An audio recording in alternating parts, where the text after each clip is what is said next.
This beautiful building, imposing building, is the Ohio State Reformatory.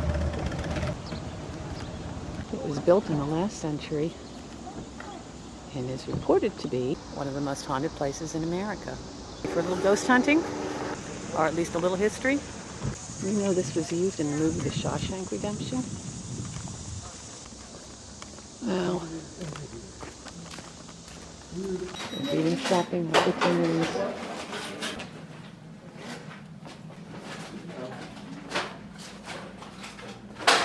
We're inside the museum where The Shawshank Redemption and Air Force One show were filmed. This is the Music Man of OSR. 1883 to make up their mind again. The state said, hey, we still want to build a reformatory someplace.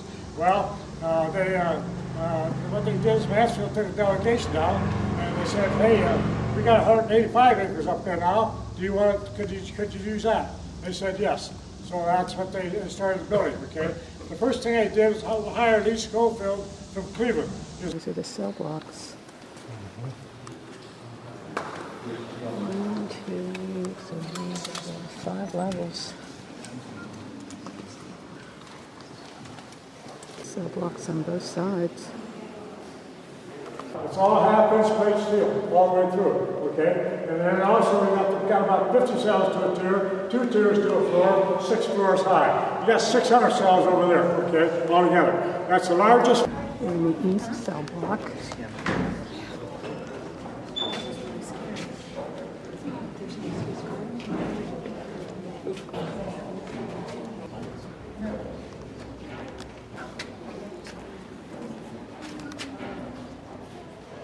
We're in the library.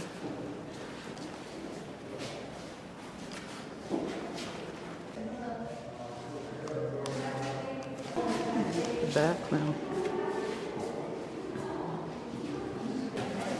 This here was the library when it closed down. When it was opened though, this was the hospital, okay? In other words, the hospital's up here, and what they did, put a young man in a dormitory down below here, and that's where he spent about the first 6 weeks downstairs. And they bring him up here and evaluate him, see what kind of skills he had. If he had any electrical skills, they put him back in the electrical shop. Any plumbing, back in the plumbing shop. Any woodworking, back in the wood shop. Okay? I'm like 4 feet up. Wow. The library used to be a hospital. Some of the remnants from the library.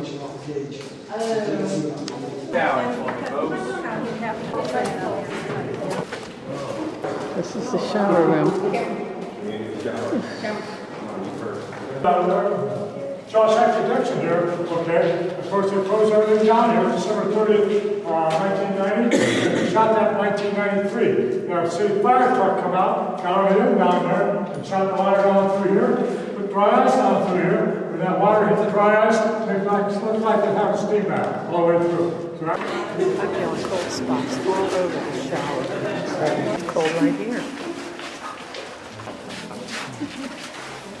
Here, as you notice, there's ghost hunters that made this one kind of famous, I guess you might say. I had a young man in paraplegic in a wheelchair.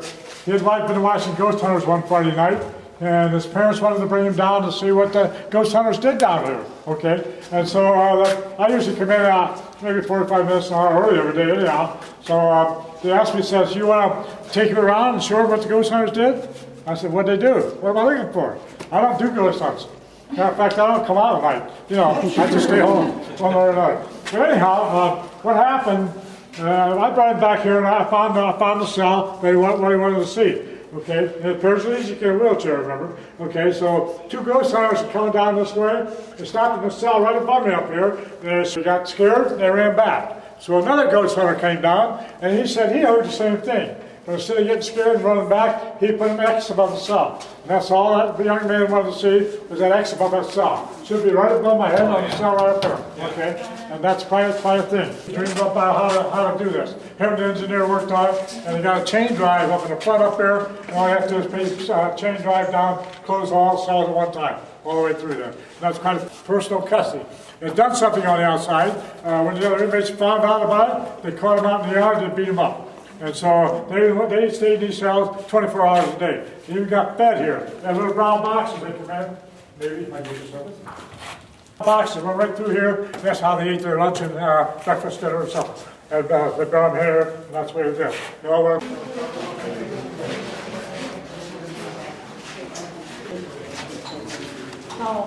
Another fireplace. Remember this one, Shawshank, and this one. I keep feeling cold spots.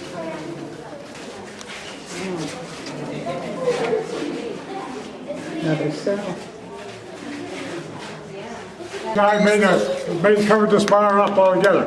And what they did is put notches in it over there, and the top bar would come down and notch it in there, and they held them together. But they watch the bar. See the bar? Yeah. Okay. That locks all 35 cents. See?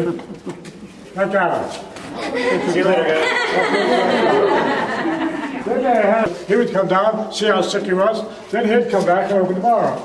And then the trustee would come down, his padlock, take your padlock off, and get him out. Get him out.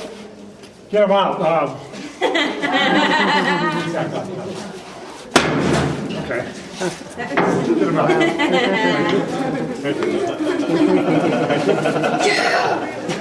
Okay. And of course, it's a hole. I mean, it's what it is. That's what it is. If a guy got sentenced to the hole, okay, maybe he had cussed at a guard, spit on a guard, something like that. He got sentenced to the hole, okay. Why? Maybe he got a 3-day sentence. Well, the judge and jury was the captain of the guard, because he's the guy that they took to the court with him. Okay. After he got in there and got in court, maybe after the guard took him in, that'd be there also. But maybe he got 3 days in the hole. Burning anything in the cell you get a hold of. Paper, they had a little box, desk in there, they had to burn them too, they tried to, okay? But you gotta remember, it's half-inch plate steel, it takes a hot fire to do any damage. But things were there doing that. So I think as he's getting excited about it, so he called the warden. He said, the warden, asked the warden, says, what do you want me to do? We got a mini riot going on here. Do you want me to call the National Guard or State Patrol? Or call State Patrol. They're the ones that charge the prisons in Ohio, state of Ohio. Call them. So he did. Okay, and the warden said he'd be there too in about 20 minutes. And he came out about 20 minutes later, and the first thing he did, take all the water hoses over there and put them on these cell blocks. They've got cots on them now too. They've got cots on either. Yeah, they sleep on the floor. Yeah. Yeah, this is a hole, all right.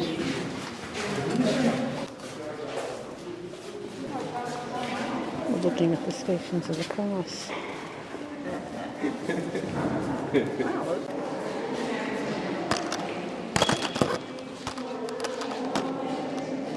These were books committed suicide.